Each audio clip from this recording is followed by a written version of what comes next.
Hello and welcome to the show, everybody. You've clicked on it, so you know what it is. I'm going to have an attempt at it, but it is the Buy-Round Fan Finals Roundtable Special Edition. No, didn't get it right, but we're going to do the Big Six again. My apologies, but I'd like to introduce, we've got Tim Williams representing the Raiders. We've got Mitchell Farag representing the Panthers, no relation. And we've also got Liam Daly representing the Broncos. We're here talking all things final football. Gents, Thursday evening, the Brisbane Broncos secured their position in the top four. Not only that, it's been consequential as Melbourne look to be facing an injury and suspension crisis on the eve of finals. On Ladbrokes, there are currently 5 teams under $8. The Raiders, the Storm, the Broncos, the Panthers, and the Bulldogs. The Panthers, 4 premierships in a row. They're not in the top 4.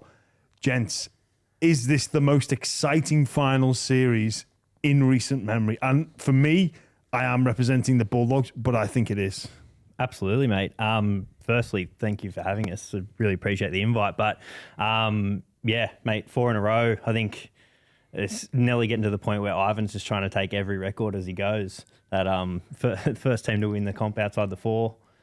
See what happens. And bottom at one stage. Yeah, halfway through the year, he's just trying to take all the records. Just like last week when we rested all the players, it was almost like he was hoping we got beat by 50 to be the first team to do that as well. Yeah, that's a very good point, actually. But the Broncos stuck in the top 4. Levels of excitement now. The belief must be huge. Total belief in the Broncos, I think. Obviously a rough year last year, up and down this year, but to sneak into the top 4 is massive. Happy to be, away from Penrith, I think. First week or second week, potentially. And just also happy to see not being Penrith and Storm up there again. So I reckon it's wide open.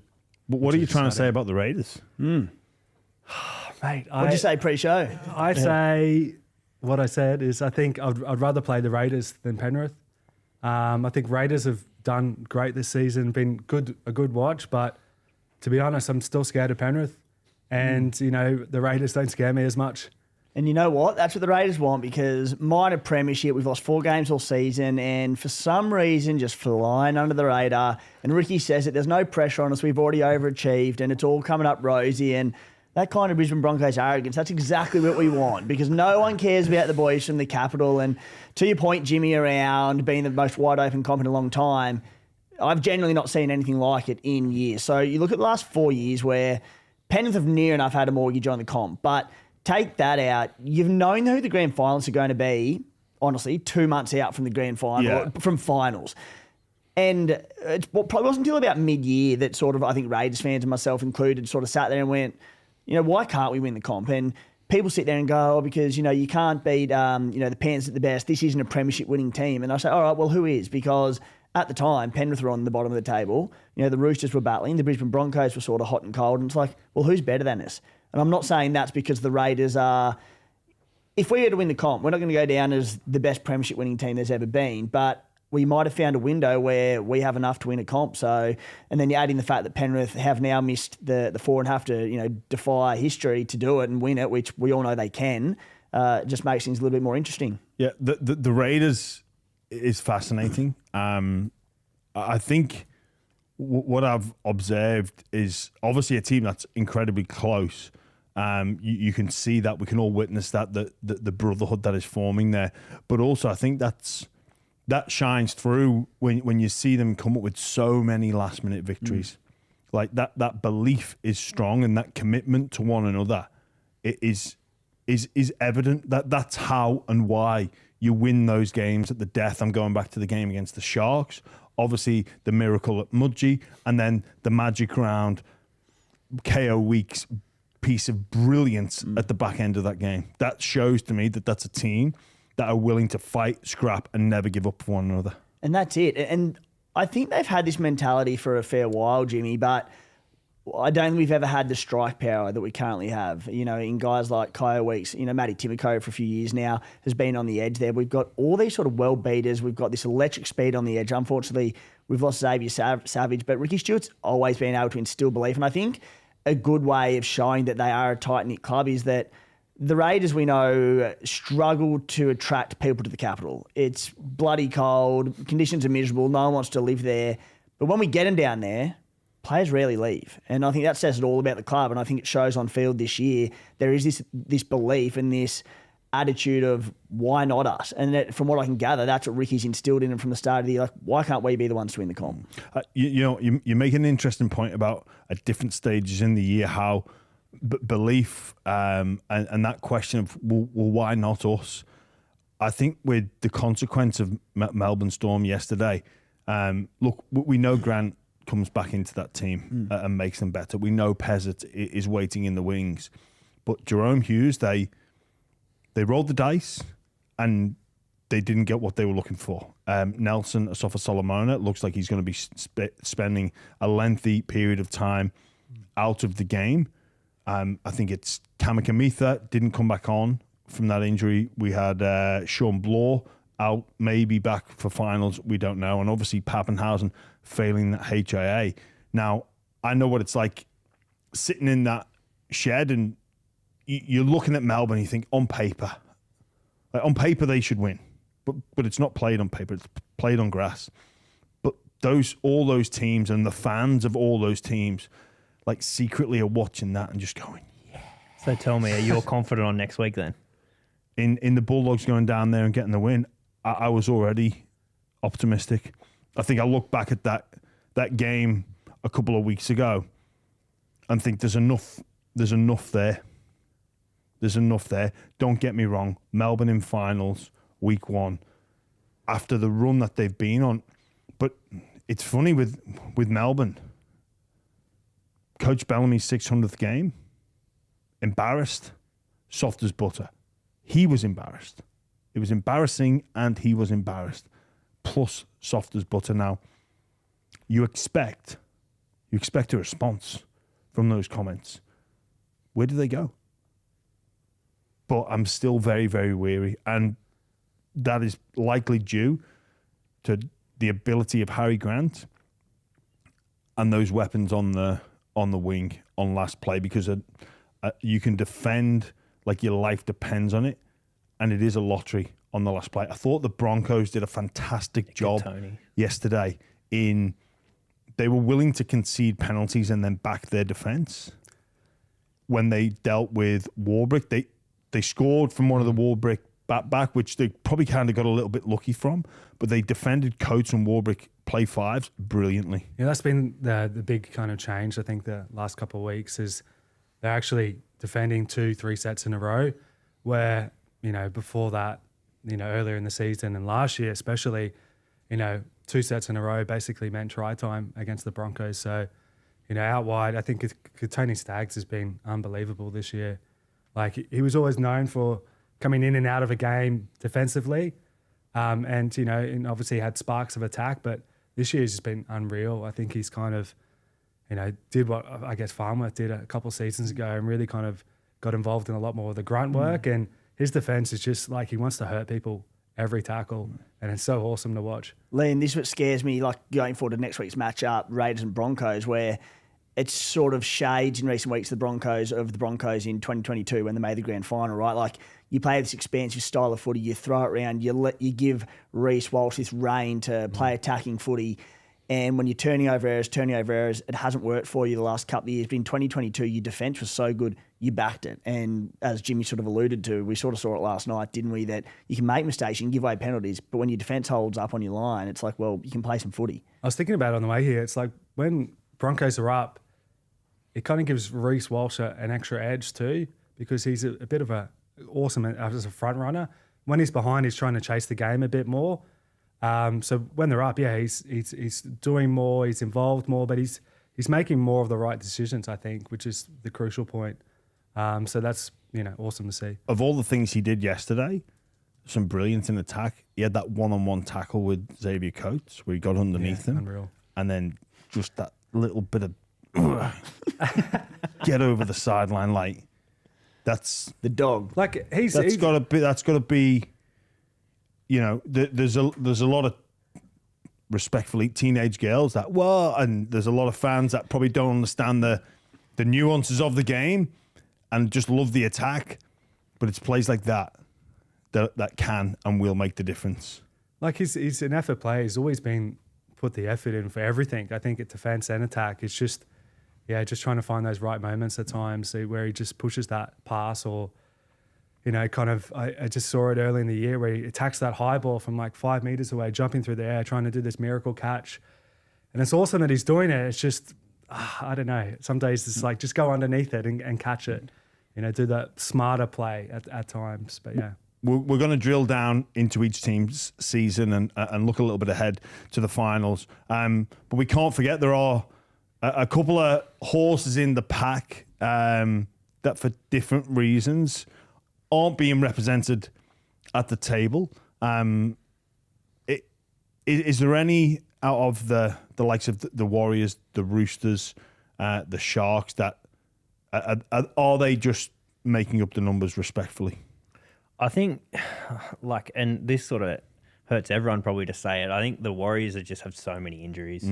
Obviously led by, in my opinion, and biased, one of the best leaders in the comp in James Fisher-Harris. I think the impact he's had on the comp this year and on the Warriors specifically has definitely gone unnoticed, in my opinion. He probably hasn't had statistically, he's never that, top end Payne Haas style front rower. But in terms of leadership, what he's done for that group, they're still going to finish top 4. I think it's pretty. What Warriors Warriors can't finish top 4. Oh, sorry, top. Yeah, in the top 8. Top 8, sorry, my bad. But yeah, I think unfortunately, they've just had too many injuries to some key players and key personnel in positions, which I think they're probably the ones that if you had to put a gun to my head and say in the top 8 who's not going to win it, it's probably going to be the Warriors. Yeah. I think anyone in the top 4 can win it. People have their doubts around the doggies, but premierships, Jimmy, as you know all too well, are built on defence, and the defence is there and has been for a few years now. So that is the most important thing there. In terms of that 5 to 8, everyone knows that the Panthers can do it. Unfortunately, and they terrify everyone. The Sharkies. You alluded to Reece Walsh before, and that the bit of mongrel that I think you were trying to get at that he sort of showed there at one point. I don't think the Sharks have that mongrel in them. I think Nicho Hynes is an outstanding footballer. He can take the team to a comp potentially at some stage, but this current crop, they've got Ronnie Mulatalo, who's got that dog about him, and it's that win at all costs attitude, Jimmy, and I see it in the best athletes that I've ever spoken to or seen docos on. It is win at all costs, and I don't think the Sharkies have that in them. The Roosters are the funny one, right? Because they can put it all together. They have the talent on paper to win a premiership, and they have the superstars. They have the pack to do it. They might not even be playing finals footy. When's this coming out on Sunday? They might be out Sunday, so on that. I might be saying this, and they might finish 9th. Fingers crossed. The Roosters are a side who can go on a run, right? So I hope the Bunnies talent up, and I hope they miss the finals, the Roosters. But I think they do. I think they did beat the Bunnies on Friday, I'll say, and I think they've made the finals. So they scare me. Yeah, I say it's 3 teams: Broncos, Canberra, and Penrith. Really, yeah. I just think so. Line through the storm, and a line through the Dogs. Yeah, the Dogs. I just feel like there's too much off-field noise, and then I think you've been fluttering a bit lately, up and down. So it's not crazy. There you go. This is some big allegations. I mean, you did concede over 30 points against the Cowboys that were going on Mad Monday only 2 weeks ago. But I mean, But that's always a big game. Cowboys, they were going on Mad Monday. That's great. Wouldn't you get me pumped up for the last game of the season? You're packing your outfit. Yeah, well, of course you're excited. You're not thinking about the game. You're thinking about what's next. You put in a bit of performance because a big session ahead. Did you have a line through the storm before last night, or just the injuries? Just injuries after last night. Not just because of the win or anything. It's just the injuries off the back of it. They've been consistent as always, but yeah. But it's funny, you mentioned there you've put a line through 2 teams that are going to play each other week 1. So one of them will get a home prelim. So the Storm or the Dogs are going to get a home prelim, which, to your point, advantages those if they are the Dogs, like you say, so inconsistent and so vulnerable. And if the Storm are under this massive injury cloud and suspension headache, then whoever ends up playing them in the prelim will be at a distinct advantage. if what you say is true. Just trying to make some big calls here. Yeah. It's kind of what I believe, though, really. I'll throw one more in around the Storm, and this is one where I think, from a Raiders perspective, they match up with the Storm. Start of the year, you look at that Storm team and that Storm spine, you go, seriously, who's going to beat this mob? And they finished top 4, and they've come in a little bit loosely, but I think they're light on in the middles in terms of winning a competition. And I said, you look at the spine and go, who's going to beat them? But again, Jimmy, you know better than anyone, you can have the best spine in the world, which they do. It's near enough an international spine. If there's no momentum through the middle, if they don't have go forward, Harry Grant can't do anything. Nor can Cameron Munster, nor can Ryan Pappenhausen. Because if the platform isn't set by the middles, and again, from a biased Raiders perspective, I look at it and go, our forward pack is better than theirs. I genuinely believe that. And I think we're going to win the momentum through the middle. And I don't think the Storm are going to have a platform to do that. Now, teams line up well against other teams. So I think the Brisbane Broncos, to your point last night, against the Storm as well, are the same. Payne Haas is in a league of his own. Pat Carrigan, not far off. They have a better middles. And I emphasise middles because the edges of the Melbourne Storm in Katoa and a fit Sean Bloor are very good. But the middle third of the field, I think that's where the weakness comes in the Melbourne Storm. Well, they brought in Stefano Uche-Kamanu to solve that issue. He wasn't available last night. He was rested, I believe, and then he'll be back in the mix. I just wonder, if Coach Bellamy leans in to him and says, "Mate, we need a month of football like you've never seen, like you've never experienced before." I think there was a lot of conjecture around him leaving the Tigers, where he was in the list of front rowers in the comp. I think I did a piece on it and didn't have him in the top 10 at the time and thought maybe it was a bit of an overpay for a player that isn't in that upper elite echelon of players in their position. But this could be the final series that Stefano goes, I want to prove to the world that, they underestimated me. And that gets everybody nervous because I think you're right. That's where you look at the Storm and the perceived weakness could be through the middle. I know they've got Liero and obviously a lot of the spine affected as well. But I want to go and focus a little bit on the Canberra Raiders because I'm going to hold my hands up. The Sydney Milk Syndicate have made everybody aware of all these people that have tipped the Canberra Raiders for the spoon. And I say this each and every week. I hope that the Sydney Milk Syndicate put their money where their mouth is and went on Ladbrokes, backed the Raiders to win the Minor Premiership in the beginning of the season because they seem very confident. Not a lot of people did. From a Canberra fan perspective, is this... Are you waiting to wake up? Are you waiting to get the, oh, God, I just had this dream we were minor premiers? Where did it come from? Yeah, I'm not sure. And I am waiting to sort of wake up from it. More so to the point because the further the season goes, the more we look like we can win a premiership. And even just things like, touch wood, but you worry about, we've had a good injury run. We lost Xavier Savage and that sucks. And he was a key part of us. But at the end of the day, we've lost a winger the same week that Savelio Tamale, one of the breakout wingers in the competition this year, comes back. It's cool, that's worked out. Matty Nicholson's back from injury. We've got a pretty fresh roster. We had a bye a few weeks ago. We've had an opportunity to rest this week as well. So the players are coming into finals fresh. It couldn't have panned out much better than it has. And in terms of surprising this year, I think I had us at the start of the year 12th or 13th or something. And anyone who says that they thought the Rays were going to be minor premiers, they're lying. And I'd love to meet the person and buy them a beer because they got more faith than anyone else out there. But at the start of the year and over the off-season, it wasn't a roster sort of overhaul, but we're in a bit of a transitional and a building phase in terms of, Jordan Rapana left the club, Elliot Whitehead left the club, all these legends of the Canberra Raiders, and Ricky Stewart invested in this youth policy. And he's gone with, Kaya Weeks last year and Ethan Strange, and he's brought in young Sanders, who's going to replace Fogarty, which suggests to me that even Ricky himself, who sort of alluded to it in a press conference a few weeks ago, that, finals footy was a goal this year. And we want to win a comp in, maybe it's 2027, 2028, when this spine blossoms. Sheddy Stewart was another one in there. We're ahead of schedule, obviously. And I think that surprised everything. Yeah, Owen Paddy as well. And now you go, why not this year, as I keep saying. So things are rosy down in the capital. I am waiting for the bubble to burst, but so far so good. Is that, I guess, the fear amongst Raiders fans that it has been a dream season? and then as the pressure dials up and the brightness of the spotlight and the importance of the result against, like we said, some of those teams, the Panthers especially, and the Storm, the Broncos to an extent with recent Premiership or going deep into finals experience. Is that the fear amongst Raiders fans that it could just be that the occasion could get to this young side? It's a fear, yes, but put it this way.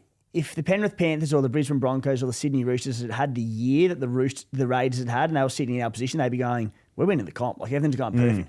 The Raiders, it's kind of like, not that we'll settle, it's funny to say this, but we won't settle for anything less than the Premiership now. But as the old saying goes, mate, you got to lose one to win one.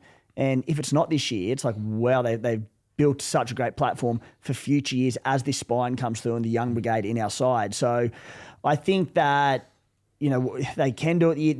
The lack of finals experience and big game pressure, of course it's a concern. How are they going to deal with it? But, that's where champions are made. And we've had opportunities in, and I look at the miracle of Mudgee and, there was a game, I think it was at Magic Round against the Melbourne Storm, the people that we're going to be competing for a title with. And we came up in big games, in big moments. So far they've been delivering. Can we do it on a final stage? We'll soon find out. But again, why not? How important? Sorry. So I was going to jump in. We thought that with the Broncos 2 years ago when they lost, and then we missed the 8 next year. Yeah, but the Broncos have arrogance. We're built on ticker and just good blokes. It's a different club, mate. So you can't apples and oranges. I'd say the words confidence and belief. You know what's different about the Broncos? They didn't lose it. They won it, and then they lost it. They fucking sorry. They did. No, they won it, and then they lost it. It's they shut up shop. It's different. I just wonder if it took them a year to get over it, because the mental demons of, just how hard it is to even be in the frame, be in the picture. All the stars did seem to align in 2023. That was gone, and then a lot of injuries last year. It's like, whoa. What just happened? It scars me every time I go out to that stadium still. Like, I went out thankfully I went out for Origin 3 this year, just Queenslander. And then it was just, honestly, I go to that stadium and I was like, every time I've been to the stadium, I've lost. Like, it scars me as a fan. So you're probably right. There might be a lot more hurt as a player. Yeah. Is that a concern that those wounds maybe haven't quite fully healed, and it is a scar that that they'd look at and go, oh yeah. I don't know. They've moved through it for sure as players. But as fans, you can kind of, I know, see that opportunity comes up so infrequently. Probably just rocked me a bit more. Tim, can I come quickly back to you on the Raiders? Is Ricky Stewart the most important piece of the puzzle if the Raiders are going to win it? I know that the likes of Ethan Strange, the leaders and the experience of Joey Tarpany, Josh Papali'i, but is the biggest component Ricky Stewart? I think so, mate. Yeah, he's an out-and-out leader, and he's one of them blokes that if Ricky Stewart looked you in the eye and he told you that he believed in you and that you could run through a brick wall, you'd go and do it because Ricky Stewart believes you can. And, I think he's absolutely the key piece of this puzzle, and I think the Raiders believe in themselves because, of the way Ricky conducts himself and the passion he has towards this club. And, as a fan, I just would not want anyone else leading our club because he cares. And that's not to say that every other coach in the competition doesn't care, but you question it at times. You never question that with Ricky Stewart. And, good leaders do it and they lead by example. Everything he says goes and he follows it through. And I just love having him at the club. Yeah. Obviously going to rest some players against the Dolphins Sunday. A 6-day turn. It's been suggested the Raiders have made a request to the NRL to play the Sunday finals game. I don't know if that's going to be it looks like it's going to be denied, and it's going to be Saturday, as the broadcasters want the Sunday afternoon game to be a knockout game. Is that a concern, considering the Broncos played Thursday? That will be a 7, 8, 9-day turn for them versus a 6-day turn for the Raiders. It's not ideal.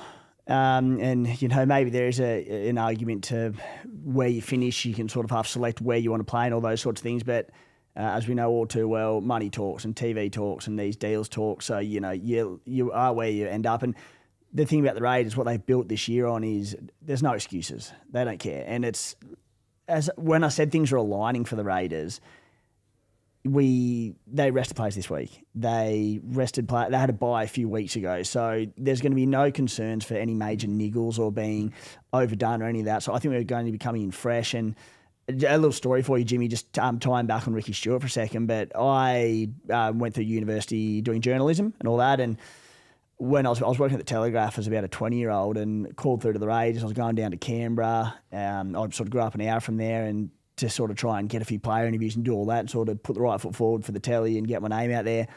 Got through to them, said good day, said, yep, who do you want to talk to? And they said, yep, you can have him, and him, whoever you ask for. Got down there, and Ricky Stewart allowed me to go into his office as a 20-year-old. I sat there and spoke to him for about 45 minutes. Someone knocked on the door mid-interview and goes, hey, mate, like the boys are waiting and that. And he goes, yeah, like almost done in that day. Like delayed training another 5 minutes. And I said, mate, like go. Like don't worry about me. And he goes, no, you're all right. And I just sat there, and the access that I was able to get from the club themselves and from Ricky Stewart, that's why I love the club, because, you know, it's a bit of a throwaway line, but the Raiders are like this big country rugby league club. And there are so few barriers between club and media, club and fans. They just sort of open the doors. And I love that attitude that you don't get with other clubs in the NRL, particularly Sydney media and Sydney NRL clubs and whatnot. And, you know, that day as a young journo meant so much to me from Ricky Stewart and the Raiders. And I'm like, I love it. Liam, is there a fear that the Broncos are overconfident? And when I talk that story of Canberra being denied that Saturday game, is there a sense that they knew they were going to get the answer no? But that feeds the narrative of Ricky Stewart saying, listen, they do not want us in the grand final. Like we know he is a master storyteller, and that's what it comes. A lot of coaches are great storytellers, and they can spin their players that, listen, boys, they're trying to shaft us here. The Broncos have got an 2 extra days. They can't wait for you to fail. Like they're setting it up. The dream because you could imagine Ricky Stewart saying they don't want us there. It sounds because like they want a Broncos there more than anything. He would have set that up for sure, knowing that the TV networks aren't going to change the time for sure. Like that, when did they change the time? I don't know. You tell me. Like it sounds like they've just put it in, going, this is not going to happen. Let's give it a go. And then when we've got a story to get the fans, the club, you know, everyone on board, you know, the NRL's against us, you know, the rest of the teams are against us. Yeah, exactly. Well, I think, but, you know, Canberra are my second team, you know. Finals, I think they're everyone's second team, aren't they? To tie off the back of that, though, like, I think you've seen with Penrith over the last few years, we've built our finals runs on a narrative, and we've had a certain theme for every year. This is, you know, the Raiders are that back against the wall club who, you know, they want to be everyone's against us. No one rates us. This is where the underdogs, we're the scrappers. And I think that's potentially where, you know, Ricky's just tying in that narrative to their finals run. Yeah, I can certainly see him leaning into that. Mitchell, I want to ask you about the season that's been for the Penrith Panthers. No home ground, no Luai, no James Fisher-Harris like you mentioned, and bottom of the ladder after round 12, 12 games, like dead set bottom. Was there a sense there that it's over and we can look back and appreciate? And at what moment did you think, oh, hang on, we can do the impossible? Look, yeah, it's definitely been a roller coaster. Definitely a lot of concern when we lost those few games in a row and were sitting dead last, round 12. What I will say, and what we did learn in 2023 in that grand final, is when that guy in pink or black or whatever he's wearing, number 7's out there, and his dad is coaching, I think we've always got to have belief. The amount of joy he's brought up Penrith, the two of them have brought our Penrith fans' lives in the last 4 or 5 years. I think we always got to back him. So definitely was a lot of concern, but I'd like to say I still held a little bit of belief. And then there was a period where we had to play, and what was interesting was these two old assistant coaches back to back in Origin period. We played the Warriors under strength in New Zealand, then we played the Dogs the week after. We got the job done in both those games, and I think that was a massive turning point in our season. Like, we had a potential, like, even before those games, I was going, like, if we can just jag one of these two, I think it's a massive, it's going to give us a lot of momentum. We beat the Warriors in New Zealand, and then it was like, oh, all the boys are back this week from Origin. Like, are we a chance to beat the Dogs? Got the job done there, and that was, I think that was a massive turning point in our season. The last few weeks, I guess the two losses in Golden Point in a row, it's funny to say, but it kind of still filled me with a lot of confidence. Like, we can mix it with everyone, and the fact that, like, we're hunting as 4-time premiers coming from out of the 4. I think that's something that Ivan's using to really galvanise the group, and it actually, I'm excited, mate. I'm excited for this series. It's funny you mentioned those 2 games, and they were arguably the hardest of Penrith's year, going to the Warriors, who were in great form at the time, without 5 Origin players from memory. Yeah. The Warriors with only 1 player in Origin representation from memory, and then a short turnaround into that Bulldogs game. I think most people were just holding back on putting the line through Penrith because we were waiting for the Warriors to beat them, and then the Dogs to beat them, and then it was like, okay, it's done. Obviously, that didn't happen. The last 2 weeks, or the 2 weeks prior to the big rest, those Golden Point losses, is there enough in those games that you think we're comfortable next time we face them, or are there learnings from those games that this really experienced team already, it almost advances them, like, through the post-traumatic growth almost? Yeah, no, I definitely think there's a lot of lessons from those games. Like, I think if you go back and watch them, like, we led both games for the majority of it. Then the other teams came back in the last 20, and that sort of comes back to that little bit of inexperience that we have in, some of our best players this year, and the guys that have improved out of sight this year, like your Blaze Salungis and your Casey McLeans and stuff like that, who were still great in those games, but the young group that are coming through obviously aren't as experienced as what your Isaiah Yo's and Nathan and all that sort of guys are. So I think a lot of learnings for the group as a whole in those situations. If you said both the games were going to go to Golden Point, I probably would have said Nathan probably gets the job done, which is the other thing. But Maz had massive learnings. I think it's sort of shaped our finals run for us to reset last week against the Dogs and then, go all in. What did you make of the resting? I thought it was Ivan just aura. I literally thought he was going, we're not scared of anyone. We'll play anyone. We'll finish 8th, and we could potentially finish 8th. And there's no difference, right, between where they were going to make the 8, right? Yeah. But they couldn't make the top 4. I also think they could make the 4 still. Really? Yeah. I think the they could have Broncos finished. had to lose. Yeah. Oh, They sorry, could have finished before 5th last or week. 6th. Yeah. Had one home game, but And that's not their home ground anyway, right? Yeah. So they were like another Sydney team. Sydney. Flex, we'll come to you. Don't worry about it. We'll come and we've actually We'll come to a core stadium, which is Yeah. actually closer. we're actually advertising the fact that it's like that psychological warfare before the game begins. Like, Penrith have that huge advantage with the big game experience, but also now they just go, well, look, guys, you were battling for a home semi, and we had the queue on the rack. Yeah, for sure. So it fills me with confidence. I think it was Ivan's way of sort of flexing to the comp, which has made us that I'm excited. Where would this rank?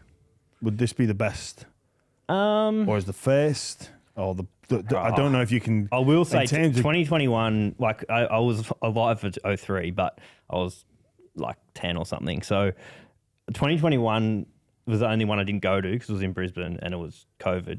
But that was almost the best night of my life. After 2020 was probably the worst night of my life. 22 was a bit of a like victory lap kind of thing. Like I thought we were pretty confident that night against Para. 23, it was gone. Like the dynasty's over, and then we just pulled it out of the fire. And then last year was one of the best grinds ever. This coming from, last in round 12, like, mate, And I will summarise this by saying we could never win another game again, and I could be happy because I've got to see something that no one else in my life's ever going to see. But I think this would be the best. Yeah, it would be a beyond fairy tale. Like it's not even. Well, what I actually am excited about is we're not losing a play this year. Every year we've been losing 3 or 4. Plus, Casey McLean, Blaze Talungi are only going to get better. Mate, I've said the exact same thing. It's dangerous for the comp because there's like what's different about next year is Penrith don't lose anybody. Well, the other thing is look how much Blaze has improved this year. Look at Ivan's record in bringing through halves. If you even go back to the start of his career, he brought through people like Sean Johnson, James Maloney at the Warriors. He brought through Jerome Luai. He brought six years. Luke Brooks Could do 6. Luke Brooks won next year. Daly half of the year, the year that Ivan coached him. He's brought through Luai. He's brought through Nathan. Like now, look what he's done to Blaze this year. I think he's like in terms of coaching halves, like his record's flawless. Well, mate. To be fair, Penrith could be looking at like 8 premierships in 10 years. Like that's the way that they're set up. You're making me happy, Jimmy. You know, the stars do need to align, and I guess their injury record, you know, it's not been perfect, but it's been you would take the injury record over the past 4 years. Liam, I'm going to come to you on Brisbane, and it's been an interesting week for the club. Constantly surrounded with off-field issues that the shooting star, like the supernova that is Reece Walsh, like he can't even have a drink. The plumber. Mate, Wow. I mean, he laughed it off. He had that try celebration. I thought that was brilliant. Is there a concern it becomes a distraction, the microscope of every single move? Even I think back to that 2023 grand final week and great access for all the fans like we've spoken about, and he did something. a Panthers fan said something and he replied, you know, in a way that blokes do. If you say something, just a throwaway comment, oh, Reece Walsh has got to be better, shut up. No, he doesn't. That's exactly how you should respond. But is there a concern that this just goes out of control? No, because the concern would have been the performance last night, I think. So that, you know, the 2 incidents that kind of happened last week, and then all the spotlight was on the last night's game, and, you know, Reece Walsh came out and just dominated, didn't, you know, take a wrong step. Are you nervous about the knee? Pardon? Nervous about the knee? Well, obviously, yeah. But it's been kind of, you know, been a bit busted at certain stages of the season. So he wants to play, he can manage it well. You know, Reece Walsh, even at 90%, is pretty good. Yeah. So, and even like when he was strapped up there mid-season, he was still kind of creating gaps and doing It wasn't the stupid same, passes. though. Like No, you're right. his performance in the last couple of weeks, like the freedom of movement, Scary. he's great at 90%, or he's good at 90%. He's great. He's elite when he's fully fit. He is elite. Yeah, like as I said, the game last week where he kind of went down the short side, did a skip to the side, drew on the player, drew on the inside guy as well, flicked the pass around the corner, was just like there was nothing on. And it was just him going down the short side, doing one skip, scared 2 people, bang, put them through a big gap, scored a try. It's awesome. Well, Reece Walsh is always going to have a platform to play off because of Payne Haas. Like, Yeah. Payne Haas and Reece Walsh near enough single-handedly dismantled the Storm last night. Reece Walsh can single-handedly win you a comp, right, when he's on. But if he's not, he could lose you a grand final if it's an off night and the passes don't stick. How's that as a fan? Because I've never really witnessed that, had a player like that at the Raiders. Yeah, it's a roller coaster. It's hard. As I said, some weeks you get frustrated, but hands down, I'd have him every day of the week. Hands down, I would rather any other fullback in the comp. It's Reece Walsh all the way. You know, what he can create is just amazing. Yeah, he gets it wrong sometimes, but you take that every day of the week. The big call I want to say with Payne Haas is he dominates, right? But I want to see him get a bit of, as we talked about, a bit of mongrel in defence and actually just like get in their face and, I don't know, get a bit dirty. I want to see that out of a couple of the Broncos in the final series. Just really take a Stephen Crichton's done it, and done it in a big way for the Dogs this year. And I think it's put people off their game a bit. And I want to see, some of the forward pack in the Broncos really take that edge and take that next step. Does Shibasaki come back into the team? Ooh. See, the hard thing is Jesse Arthurs was off the bench, right? And then he got brought in. But yeah, I think he does. He comes back in. Yeah, I think, yeah. And we just got to think about that wing spot. Do you give it the Mariner or Arthurs? But it's a tough one. Arthur's in that 23 grand final. I know. Was like before Ezra Mann went on that run, he was Broncos' best. Great. Think about him at the start of the year too. He was playing good footy. So it's, that's the frustrating thing with the Broncos. We've got all the riches out there. We've lost Reynolds, Ezra Mann, and then all of a sudden we've got, Ben Hunt and Billy Walters. Like, when are they due back? Is Cobbo back? Is Ezra Mann due back? Ezra and Cobbo a season, I believe. Reynolds is a chance. Finals, they said. Yeah. Finals. Week 2. Yeah. Okay. Yeah. Look, as crazy as this may sound, is the balance of the Broncos better? Because sometimes some spines work well with like elite players in each position. So I'm looking at Melbourne Storm, for example, but I think some spines need hierarchy.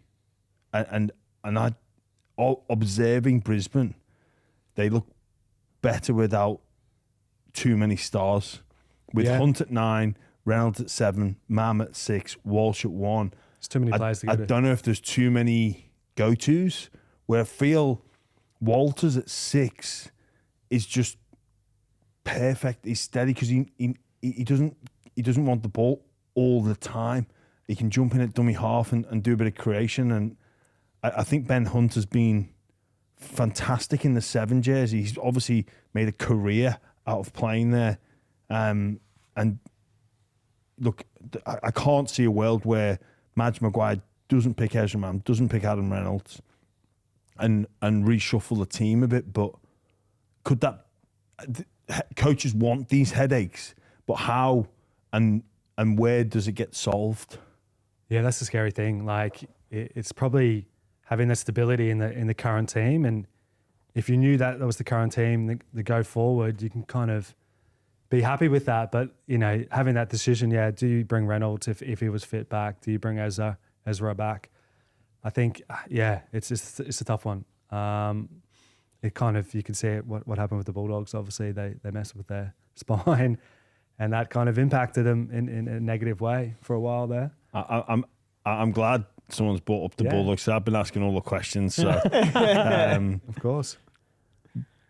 Lachie Galvin was brought in for this period. When I look back to last year's finals campaign, it lasted a week against Manly.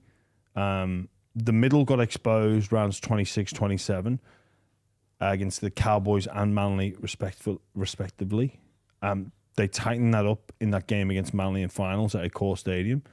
And it was all class from DCE and Trebojevic that, in my opinion, won Manly the game. I thought the Dogs were the better team, but the touch of class got them over the line. And I think that's why Galvin came in.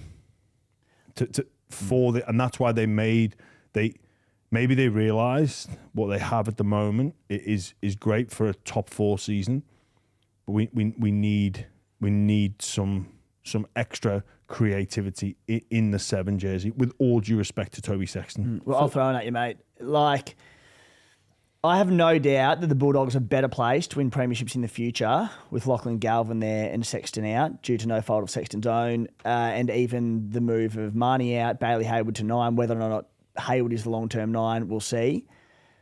I mentioned around the Raiders before that they've sort of fallen in this window where if we win the comp, we might not be the best team of all time, but things have panned out well. Yeah. The Dogs have fallen in the same one, right? They're ahead of schedule with their transition phase. Have they compromised their potential to capitalise on this window by making these mid-season spine moves? And honestly, I almost allude more to Hayward to 9, Marnie to bench, because it's a key piece of the spine. Galvin's Galvin. That happened mid-season. They've had time to work on this. The late Hayward Marnie one, that really surprised me. I understand the level of surprise. I think you've got to give credit to Hayward for because it's impossible to ignore what he's done. And I'm not in and around the football side of the club. They would know. And I think the decision makers, as a fan, I have to back them. But again, like I like Reid Marnie. I was surprised to see him go when I observe him for the 80 minutes, which is all I do.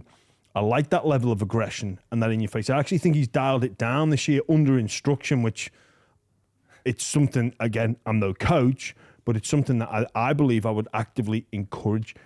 Get them off their game. Stephen Crichton seems to have taken that mantle now as well. But look, the Dogs could live and die by this decision. I think the future does look bright. Galvin's, continual development as a footballer. Leo Thompson coming in. But I think that one of the things that the Dogs have, and I think back to my time there in 2014, I thought we had the best fans, and I think I was naive about what was happening at Redfern in that final series. I was just, it wasn't on the radar because all I could see was Belmore. And then when I got out to Accor Stadium on that first Sunday, I was like, oh, shit, we're outnumbered here. But whoever the Dogs play in this final series, obviously go down to Melbourne, then it will be returned to Sydney. I think the fans are going to play a huge part. They're going to pack that out. And we've seen how they connect to that fan base. Like, it's just a piece of grass, right? And I always say this, it is just a piece of grass. And part of me even loves the fact that you get to go to Melbourne week 1 and send your special forces in there, smash and grab, get the victory. Then we go home to the army of Bulldogs fans. I think the way we spoke about coaches leaning on narratives, look at the 50, 60,000 people that have come to watch you. I think could be a real weapon in the Bulldogs going in. We know the spine has been moved on, but that's months old now. But I think there's elements of the media that want to keep driving that, and even thinking about Ricky Stewart, Cam Serraldo will be saying, look, they can't wait for you to fail. Yeah, they can't wait for you to fall over and go out in straight sets. Do you think they were playing better early mid-season? I just think they were playing better footy. They were more connected, and obviously you did the changes, and maybe they plan to obviously go back a step or two and then to build to the finals, as you said. But I feel that team mid-season was playing at a higher standard of footy. I'll add another layer to that question because I think Doggies fans will love to hear your opinion. Are you more confident? Which team do you think has you best placed to win a premiership in 2025 alone? The team you had in round 1, the team you had in round 12, 13-ish when Galvin came in for Sexton, or the team in round 27? Team in round 27. Yeah. Okay. That's it. Team in round 27. I don't even think about that. And I because I think I know what's going to be needed. And I don't know if that team in round 1, round 12 would be doing enough. Fair. Yeah. And each team, will look back. We spoke about the Panthers looking back to that result over there against New Zealand. They'll draw off that. And even the Panthers drawing off those 2 Golden Point losses. I think there's been performances this year from the Bulldogs that they'll draw off. The one against the Panthers that they unfortunately lost, the one against the Storm, the one against the comeback against the Raiders. They're 3 big games where they analyse and go, we're not that far away. Now, what are we going to squeeze out of this? What levers can we pull?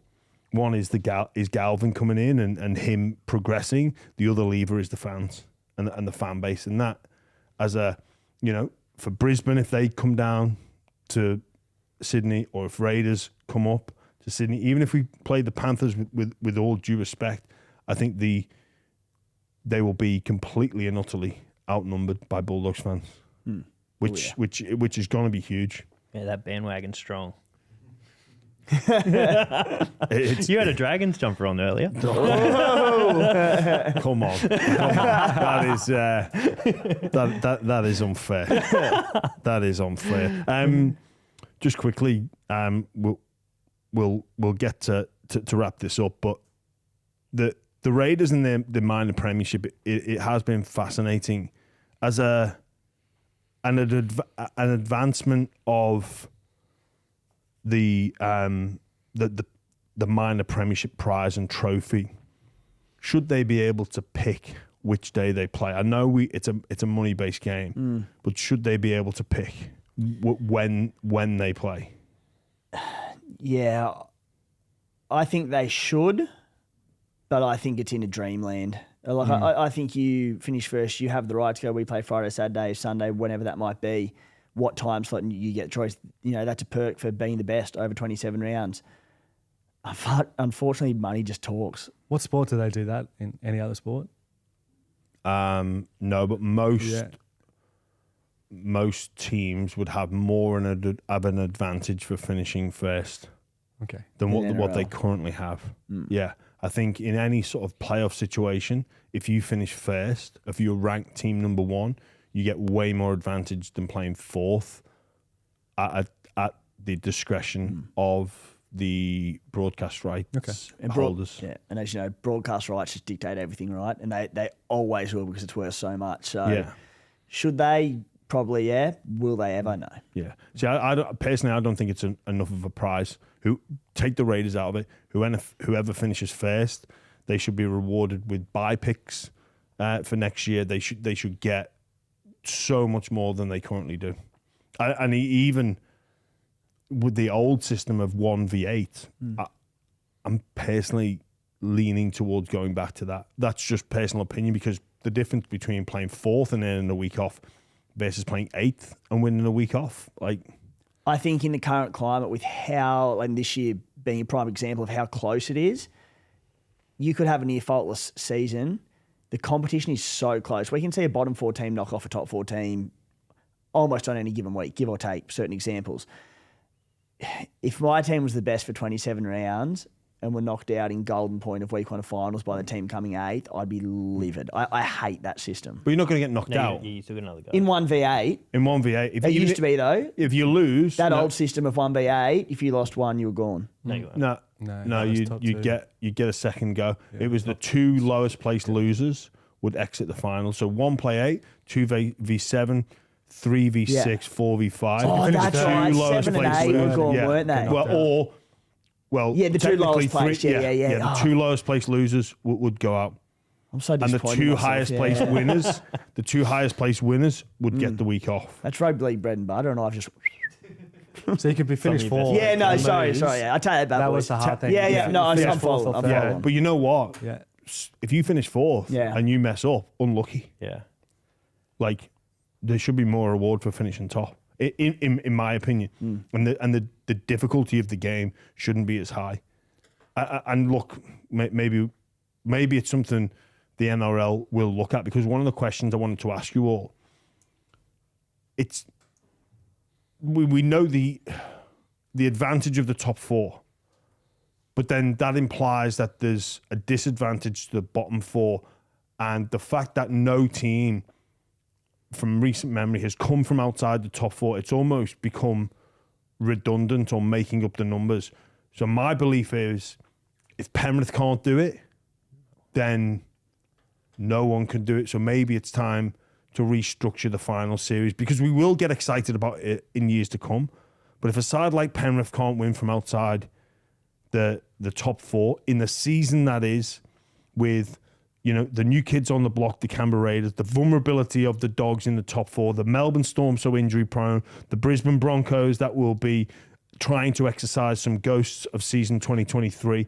If this Panthers team can't win it from outside the 4, then I just think we need to change it, because if they can't do it, it can't be done. Hard to argue. Yeah. Fair point. I was going to say, got a line for the Roosters then?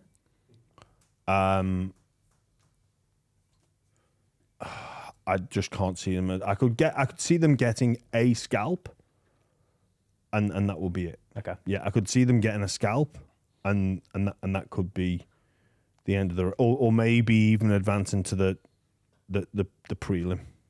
Can you see him losing the South? It's this big call. I don't know. South have been going all right. I'm just hoping, maybe more than anything. Well, it's funny. Brandon Smith was on the show, obviously not for a while. He spoke about the Melbourne Storm victory hangover, which is very interesting. You go back and look at the stats on the result the result after a Melbourne victory, and it usually ends in a loss. Timmy's that happy. Tell me more. What else can you say? But the Roosters beat Melbourne last week. The emotional high. They come to play South this week, and and obviously this will go out and we'll know more.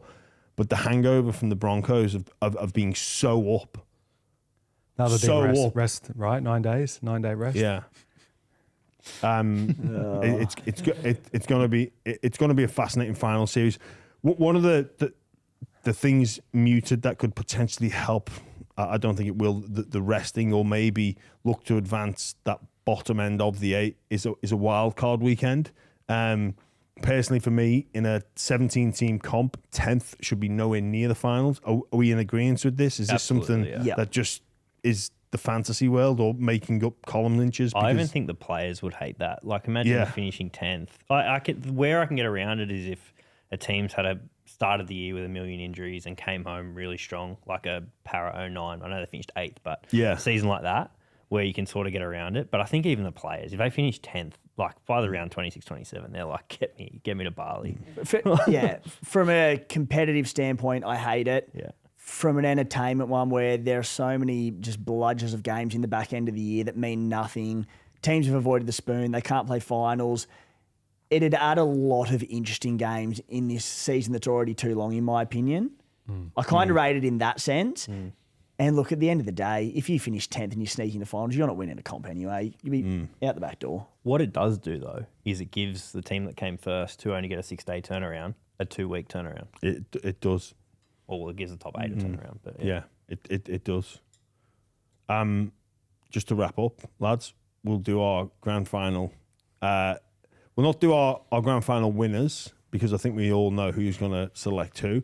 But what is your grand final? Liam, we'll come to you first. Where do you who plays the first Sunday rather in October?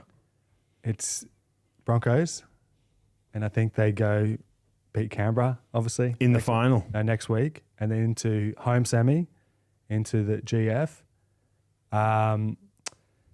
And I hate to say it, but depending on how it works out, but I'm looking at Penrith here because they're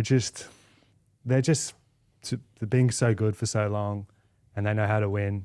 And I know the last couple of weeks they've had a couple of losses, but that's the team. There'll be some sleepless nights for you. Exactly, so big time. Oh my god! Like, hopefully Canberra get there. What do you call it earlier? Post-traumatic growth. Yeah.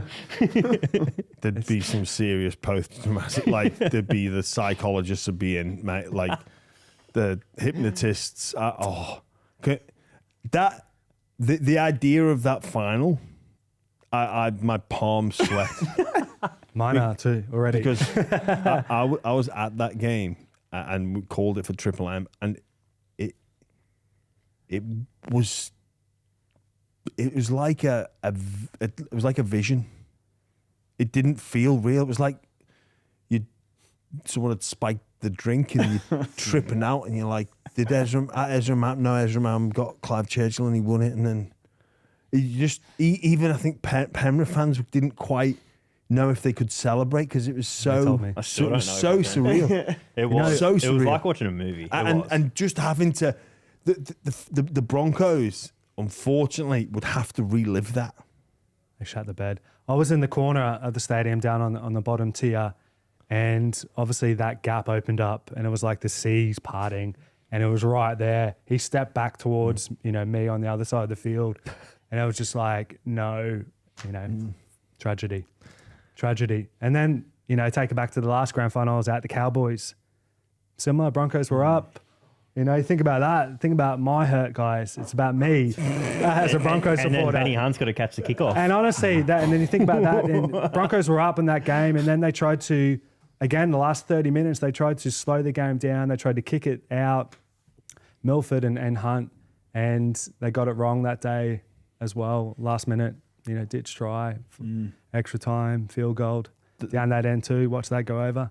But that one hurt less than Penrith, obviously, being a Queenslander. Tim, what about you?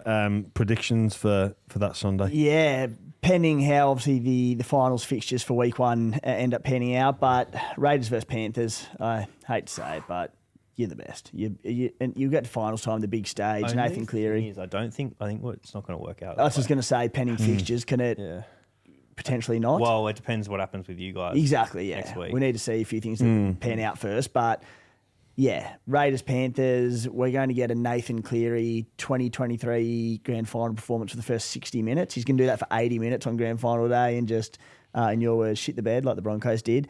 And the Raiders are going to get a title. Hopefully. What are we thinking?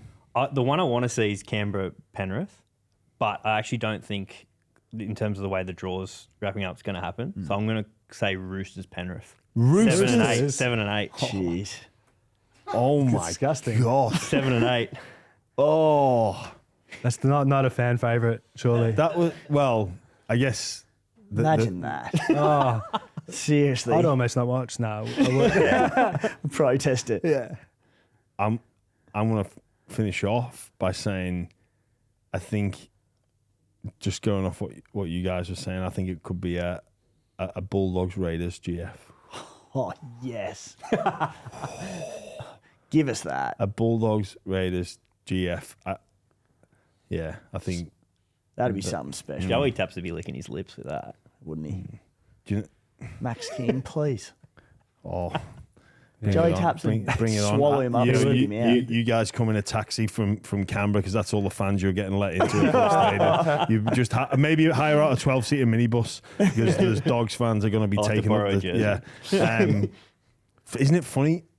If this was recorded 2 days ago, Melbourne Storm are likely in most people's grand final. It's amazing what a week can do. We've got some games to get through this week. And look, I think from all our point of views, we want an injury-free finals. We don't want it being decided by teams falling over, but one game can cost everything. A team could be coming up against the Warriors, who we've respectfully said make them to the numbers, and it just doesn't go well. And the stars don't align, but there's plenty of sides. The four teams all represented here as it currently stands would all be in the dressing room saying, we can win this, we can win this, we can win this. But on behalf of the bye round, we will be seeing you all very, very soon. Can't wait for finals to kick off. Appreciate Tim, Mitchell and Liam joining us on the show, and go the Bulldogs. Thanks, guys. Thank you.